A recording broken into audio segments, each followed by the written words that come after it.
I'm Chloe and I'm here for Player Attack, and of course I'm here at PAX and I'm here with the lovely Meredith from Paperville Panic.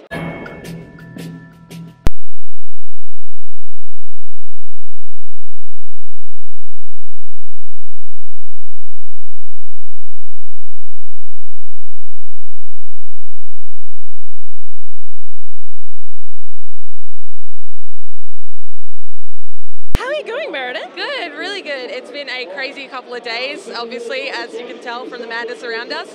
But we've been so blown away by how everyone's receiving the game, and all the feedback has been awesome.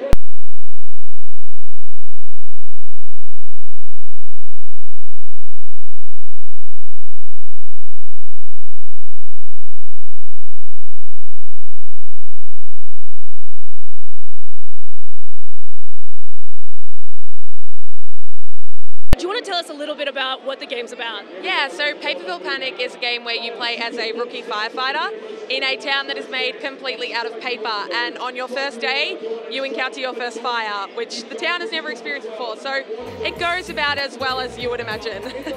I can imagine very chaotic. I'll be honest, I've played the demo. It was a lot of fun. It was very immersive. What's the reaction been from the crowd so far? Honestly, people come out of it and they're laughing. We were saying that we probably needed to have like a profanity counter, because as soon as fire was coming at people, they were doing like crazy dodges, and it was absolutely hilarious. But everyone has just been like, wow, whether they've played for the first time, whether they've never played VR before, either way, it's been a really, really positive response. That's exactly what you want. 100%. And so would you say this is more aimed towards children or adults or everybody? At the moment, we're kind of aiming for sort of that 15 up age bracket. We're looking at it almost from a South Park angle. The art's really cute, it looks really beautiful, but it is a little bit cheeky. If you think about the way Pixar do a lot of their films, there's a lot of jokes that will go right over kids' heads. So the demo definitely is very safe for kids. They can definitely jump in. But the full game will have a little bit more of that tongue-in-cheek and a little bit more edge to it, I guess. Yeah, I think when I encountered my first death or corpse in the game, I was just like, oh dear. Yeah, exactly. Well, that's the thing. We wanted to subvert that kind of normal expectation of, oh, this is such a cutesy, wonderful, lovely game, with like, oh my gosh, these people are real paper people. And it's funny, we've had to ask ourselves questions that you would never have to ask, like, what is recycled paper? Like, someone will just turn around in the office and bring up something like that, and everyone is like, oh my goodness, like, what is it? So it's been really fun exploring all the aspects of that world and what that looks like. I was going to say, tell us a little bit about the world building process, because you've created something that's completely unique. Yeah, it was really interesting. When we first started concepting, the team really wanted to do something that had a common thread and a bit of nostalgia to it.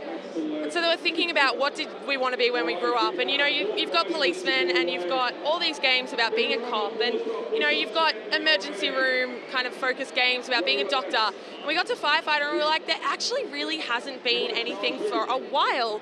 And then someone just kind of piped out like, what if the world was made of paper? And that was the second that it just all started to fall into place. And from there, it's been step by step working out how we make that world feel real, how we make it look real, especially with paper, which is really hard to texture, and you can't just put a blank color because that's just a color, it's not paper. So playing around with all the different ways we can do that has definitely been a tough part of the process, but really rewarding as well.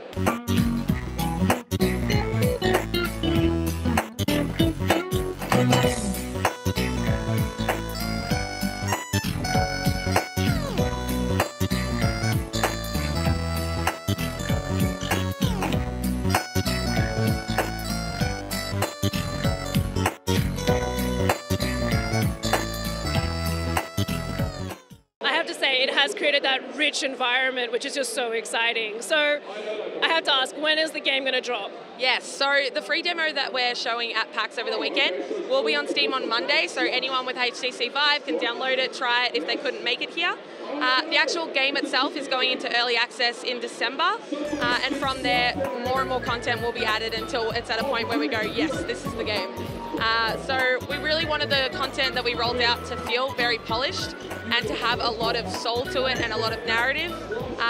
There's a lot of VR out there that's either just focusing on the minigames angle, or it's very much just a narrative experience. So we really want to make sure we merge both and give players the sort of VR content they really deserve.